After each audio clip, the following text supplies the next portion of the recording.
Projekti Safe City u lëshua në përdorim për provë. Dënime të shumta, madje me shifra rekorde, ju kanë arritur qytetarëve në numrat personal të tyre, duke mos anashkaluar asnjërin, qoftë nëse ka kaluar 1 kilometër për orë mbi kufirin e lejuar. Por përtej bujës së gjobave, një tjetër detaj po shkakton pakënaqësi të madhe, mungesa e gjuhës së shqipe në dënimet e lëshuara. Njoftimet po u vinë qytetarëve vetëm në gjuhën maqedonase, duke anashkaluar kështu një të drejtë themelore, anashkalimi i gjuhës së shqipe.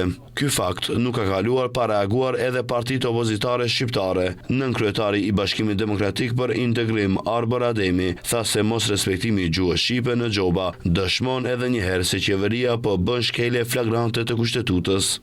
Ajo fatkeqësisht që bie në sy është mos respektimi i gjuhës shqipe.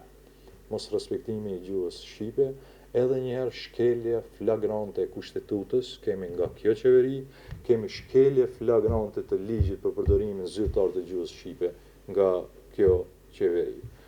Uroj që ti teket dikujt edhe të kërkoj jo favore, jo privilegje, jo kultuqe, po të kërkoj të zbatohet një drejtë e cila është e parapar me kushtetutë dhe me ligj.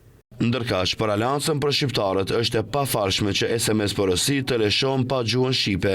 Ata madje theksojnë se anashkalimi i gjuhës shqipe është problemi i përsëritur dhe i qëllimshëm, ndërsa fajsojnë koalicionin Vlen për heshtje. Nëse Vleni pretendon se përfaqëson shqiptarët në institucionet shtetërore, atëherë pse hesht përballë një shkeljeje kaq elementare dhe të përsëritur? Pse nuk reagoi për faktin se edhe ky projekt, ashtu si shumë herë më parë, injoron detyrimin ligjor për përdorimin e gjuhës shqipe? Sepse nëse një zëvendës ministër nuk arrin të sigurojë as zbatimin bazik të gjuhës shqipe të ministrisë që ai përfaqëson, atëherë roli i tij nuk është përfaqësim, është nënshtrim. Ndërkohë, mos respektimi i gjuhës shqipe ka ngritur pikpyetje dhe irritim të shumë qytetarë, të cilët e kërkojnë që institucionet të korrigjojnë sa më shpejt këtë mangësi dhe të sigurojnë respektimin e plotë të gjuhës shqipe.